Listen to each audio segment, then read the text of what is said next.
Assalamualaikum warahmatullahi wabarakatuh. Halo semuanya, selamat datang kembali lagi di channel Literasi Hukum nih.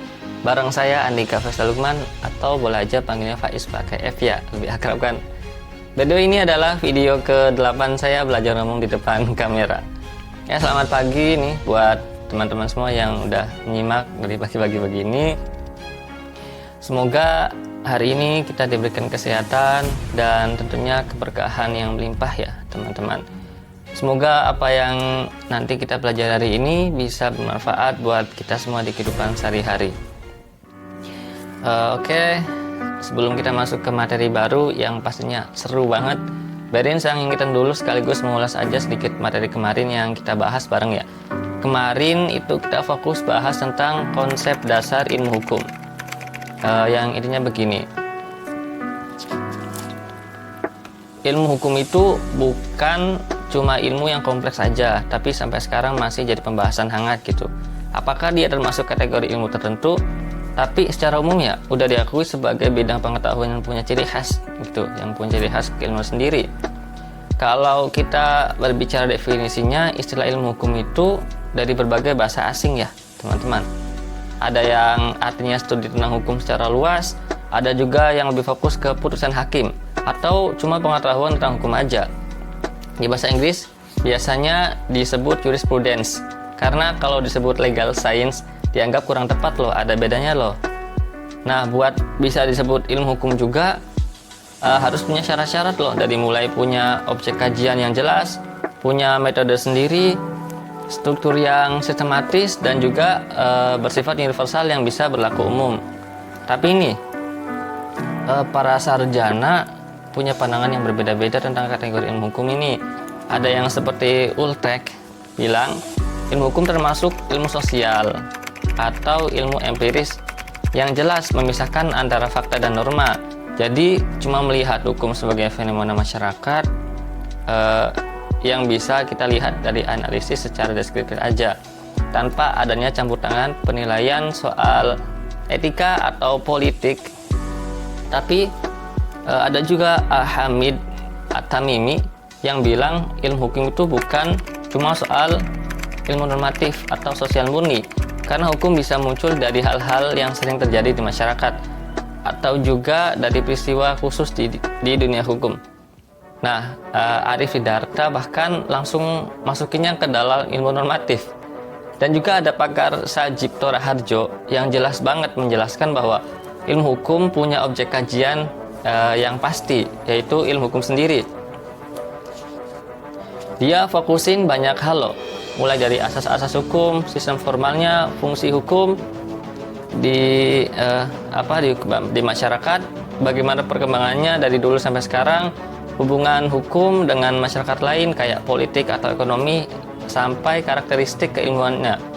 Bahkan dia juga bilang bahwa ilmu hukum itu punya sifat interdisipliner, artinya bisa berkaitan dengan berbagai bidang ilmu lainnya loh teman-teman. Ingatkan pesan dari saya kemarin, hukum bukan soal hitam putih yang mengikat, tapi kanvas luas di mana nilai-nilai hidup, kepentingan masyarakat, dan dinamika zaman saling bertemu dan membentuk tatanan yang kita sebut sebagai keadilan. Baiklah, kita sudah selesai mengulas materi kemarin, bab 3. Sekarang kita masih di bab 3, tapi ke materi selanjutnya, yang pastinya bakal bikin kita mikir, bikin kita lebih paham tentunya tentang dunia hukum. Yuk, kita mulai aja.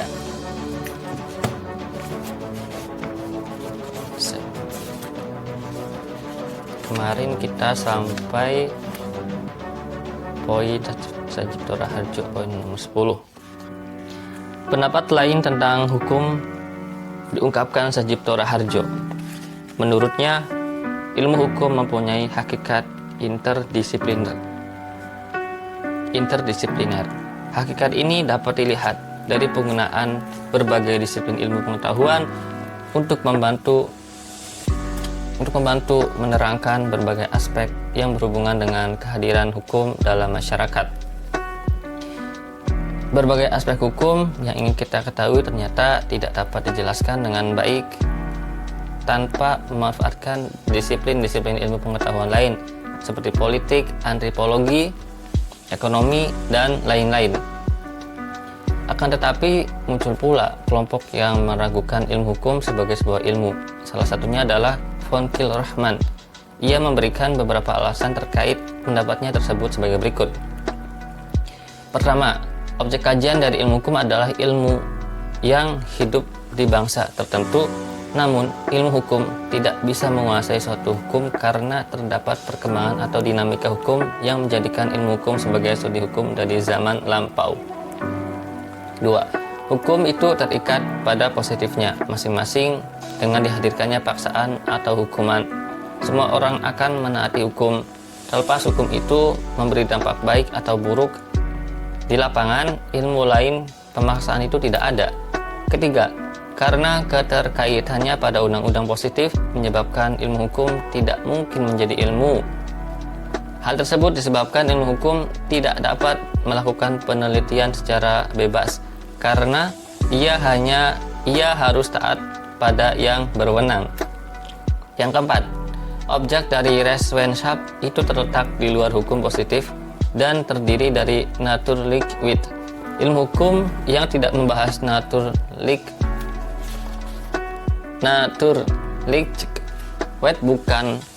bukanlah ilmu hukum.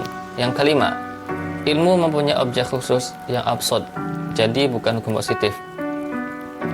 Ilmu pengetahuan dapat dikelompokkan ke dalam beberapa cabang, antara lain ilmu ilmiah, ilmu formal, ilmu sosial, ilmu humaniora. Ilmu hukum tidaklah berbeda dengan ilmu pengetahuan lainnya yang berfungsi untuk membantu manusia menemukan sebuah jawaban. Layaknya ilmu pengetahuan, ilmu hukum juga berbasis pada kenyataan yang terjadi dan pada hukum.